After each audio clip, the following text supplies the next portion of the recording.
صل على سيدنا محمد الفاتح لما أغلق والخاتم لما سبق ناصر الأكي بالأكي ولا هادي إلا صراطك المستقيم وعلى آله أك قدره ومقدار العظيم يا همة الشيخ حمد بن محمد تيجاني إيدك لنا بهذا المادر والتاتفي بالنظرة تات لنا بالسفر عادية مني إليك يا رسول الله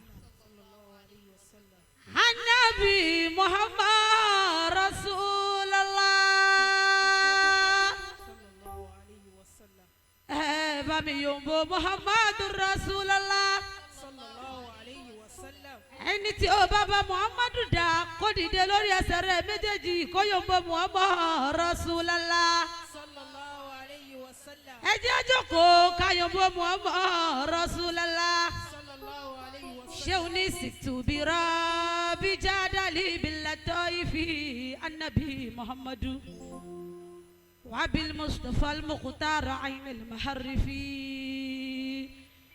شعون الرفعت كل لله سيدي وواسطة المحمود باب اللطائف لهن شاط عني بالامين الوزر فمشاهده في القلب ليس بشرف أبيب إلى العرش خدمه إبه وأذكر يومي وأمسي والنفي حبيب كليل كاتما ومقدما كريم عظيم خلقه عند عرفي بشير نذير أكيد والصداء به جاءنا الفرقان بعد صحيفي ألفت يمينه النبي محمد ألفت يمينه إنه دار مفرده فلا يتأتى يسعنا بصرفي وأنا لكل أنبياء كوارك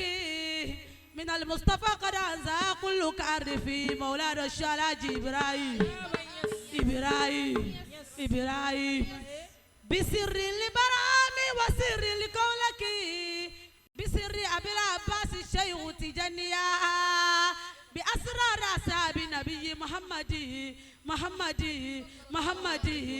بأسرار أبابي إمام تجنيا بسير الأمور مقامات كلها فبارئهم كل الزمان الشرابية بذاك أنال كل بطن وزائرا أراهم من أولياء تجنيا أرى وجهه جرى بلا نوم ويقصة أكلمه ما في الضمير مرديا بأن قال للحالا وسألا ومرابا أيا كادما أنت الهدايا ماليا مولانا الشلاج إبراهيم لا إله إلا الله لا إله إلا الله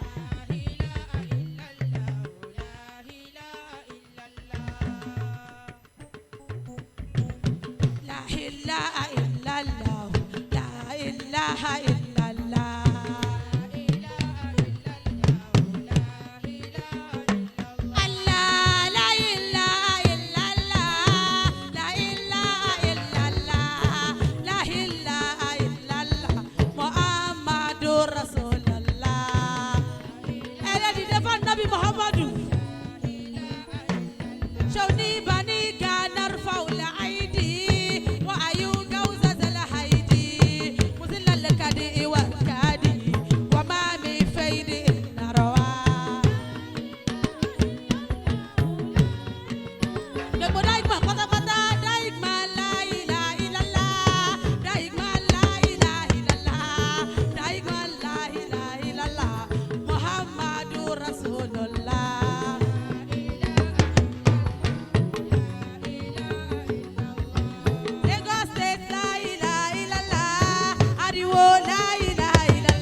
Kol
Baragrizo.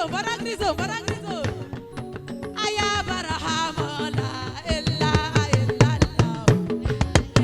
Shawti jane la illa illallah. Kutubur rabane la illa illallah. Aya mama te la illa illallah. Faridu zamane la illa illallah. La illa illallah. La illa illa Allah la illa illallah.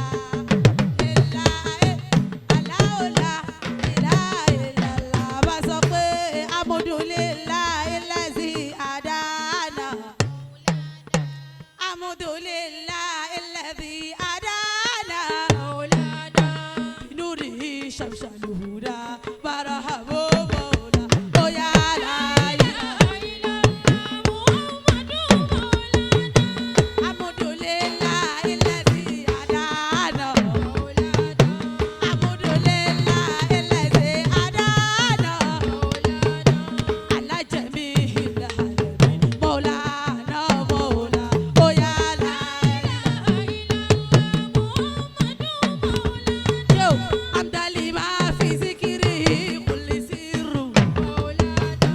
Amdali ma fi zikrihi kulli sirru.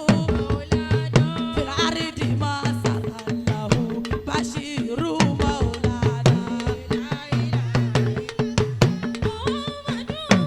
Oh ya daima la ilaha illallah.